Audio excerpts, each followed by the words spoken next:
Hello दोस्तों, नमस्कार। आप सबको पता होगा कि राजस्थान में लोकसभा चुनाव 2023 का ऐलान हो चुका है।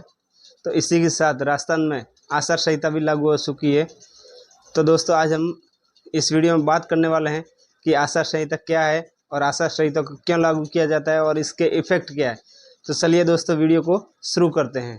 इस बार आम चुनाव की काउंटिंग 3 दिसंबर को होनी है। तो इसके साथ ही आचार संहिता 9 तारीख 10वां महीना 2023 से लागू होकर दिसंबर महीने एंड तक रहेगी। चुनाव आचार संहिता का मतलब है कि चुनाव आयोग के द्वारा निर्धारित किए गए वे निर्देश जो हर एक राजनीतिक पार्टी एवं उनके उम्मीदवारों को करना होता है।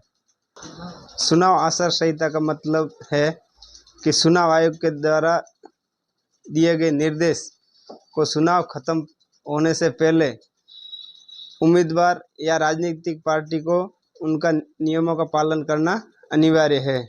अगर कोई उम्मीदवार इन नियमों का पालन नहीं करता है तो चुनाव आयोग उन उम्मीदवार के खिलाफ कार्रवाई करती है और उसे चुनाव लड़ने से भी रोका जा सकता है और अगर दोषी पाए जाने पर उसे जेल भी जाना पड़ सकता है और उम्मीदवार के खिलाफ एफआईआर भी दर्ज हो सकती है।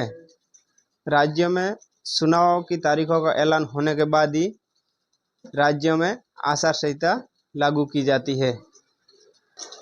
चुनाव आचार संहिता लगते ही सरकार और प्रशासन पर कई अंकुश लग जाते हैं। सरकारी कर्मचारी चुनाव आयोग का प्रोसेस पूरा होने तक निर्वाचन आयोग के कर्मचारी बन जाते हैं। वह इलेक्शन कलेक्शन के मातहत उनके दिशा निर्देशों के अनुसार उनको काम करना पड़ता है। चलिए दोस्तों, हम बात करते हैं चुनाव आयोग के द्वारा आचार संहिता लागू किए जाने पर कौन कौन से काम नहीं किए जाते हैं। आचार संहिता लागू होते ही प्रदेश या मुख्यमंत्री जनता के लिए कोई किसी भी तरह की घोषणा नहीं करता या उस राज्य में न तो शिलान्यास होता है और न ही कोई भूमि पूजन किया जा सकता। सरकारी खर्च से ऐसा कोई अरेंजमेंट नहीं किया जा सकता जिससे किसी उम्मीदवार को फायदा हो।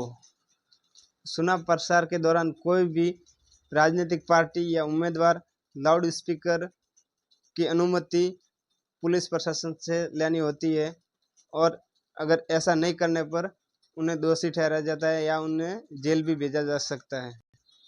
किसी भी राजनीतिक पार्टी या उम्मीदवार या उनके किसी सपोर्टर को रैली करनी होती हो तो पुलिस प्रशासन से पहले उन्हें अनुमति लेना बहुत अनिवार्य है ताकि प्रशासन द्वारा उन्हें सिक्योरिटी का पुख्ता जायजा कर लिया जाए। किसी भी रैली में धर्म या जाति के नाम पर वोट नहीं मांग सकते। आचार संहिता के सबसे इम्पोर्टेंट निर्देश हैं कि कैंडिडेट किसी भी कीमत पर वोटर्स को किसी भी लालच में उन्हें नहीं फंसाया जा सकता। जैसे कई बार होता है कि कैंडिडेट द्वारा वोटर्स को शराब या पैसों के द्वारा उन्हें अपनी ओर खींच लेते हैं और ऐसा कोई भी कैंडिडेट नहीं कर सकता। तो ये कानून के खिलाफ है और आचार संहिता के भी खिलाफ है। तो ऐसा करने पर कैंडिडेट को जुर्माना या जेल भी जाना पड़ सकता है। आचार संहिता लागू होने के बाद किसी भी सरकारी गाड़ी या सरकारी विमान या सरकारी बंगले का चुनाव प्रचार के लिए उपयोग नहीं किया जा सकता। चुनाव के दिन कैंडिडेट या उनके सपोर्टरों के द्वारा उनका चिन्ह पोलिंग बूथ के आसपास लेके नहीं घूमना चाहिए। चुनाव समिति द्वारा दिए गए वैध पास के बगैर पोलिंग बूथ में कोई भी व्यक्ति नहीं घुस सकता। आचार संहिता के द्वारा इलेक्शन कमीशन ऑफ इंडिया के द्वारा बनाए गए कुछ रूल्स हैं, जिन रूल्स को चुनावी तारीखों से शुरू कर दिया जाता है।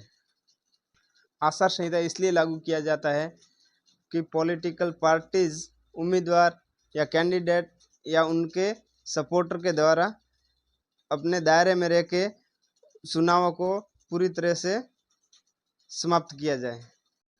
आचार संहिता के लागू होते ही आचार संहिता के नियम सभी पॉलिटिकल पार्टीज, कैंडिडेट या उनके सपोर्टरों को मानना ही होता है। अगर कोई आचार संहिता में दिए गए निर्देश या नियम का उल्लंघन या नियमों का पालन नहीं करता है, तब उनके खिलाफ इलेक्शन कमीशन ऑफ इंडिया के द्वारा एक्शन लेने का पूरा अधिकार है, जिसमें उनके खिलाफ एफआईआर भी दर्ज हो सकती है और उन्हें जेल भी जाना पड़ सकता है। अगर कहीं भी आपको आचार संहिता का उल्लंघन करते कोई भी व्यक्ति दिखता है, जैसे कि पॉलिटिकल पार्टी, उम्मीदवार या कोई उनके सपोर्टर्स, तो आप इनकी जानकारी या कंप्लेंट सीधे इलेक्शन कमीशन ऑफ इंडिया को दे सकते हैं। सो गाइस, आज हमने इस वीडियो में बताया है कि आचार संहिता क्या होती है और इसके क्या मतलब होते हैं और इसके इफेक्ट क्या है। तो दोस्तों, अगर आपको ये वीडियो पसंद आई है तो वीडियो को लाइक एंड शेयर जरूर करें। धन्यवाद।